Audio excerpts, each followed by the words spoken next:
लोकांना सांगायचं मागासवर्गीयांच्या मध्ये अस्मिता जागी करण्याच्या करता आता संविधान बदललं जाणार आहे. देश बचाओ संविधान बचाओ. काही नाही, कशाचा काही गाडीचा संबंध नाही. मी मागेही सांगितलं, अनेक ठिकाणी सांगितलं, जोपर्यंत चंद्र आणि सूर्य आहे तोपर्यंत कुणीही या देशाचं संविधान बदलू शकत नाही. ही काळ्या दगडावरची पांढरी रेघ आहे. पण आता विकासाचा तर मुद्दा काढायला नाहीये. या माणसांनी विकास केला नाही म्हणून यांच्या पाठीशी उभं राहू नका असं सांगण्याला मुद्दा नाही.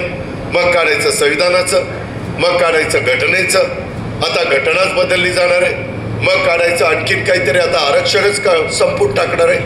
असलं रेटून बोल, परंतु त्या ठिकाणी खोटं बोल हा धंदा अलीकडच्या काळामध्ये या बऱ्याचशा विरोधकांचा चाललाय. परवा शिवाजी पार्कची सभा बघितली का? काय भाषणं होती, काय विचार होते. अरे कोणी देशाकरता काय करणार आहे काय सांगितलं? या देश एकसंघ राहण्यास करता आणि देशातली जनता सुरक्षित राहण्याकरता आजूबाजूच्या राष्ट्रांनी वाकड्या नजरेने तुमच्या माझ्या भारताकडं न बघण्याच्या करता तुमची काय भूमिका आहे? तुम्ही काय कार्यक्रम दिलाय? कुठलाही कार्यक्रम नाही, कुठलाही ठोस अशा प्रकारची भूमिका नाही.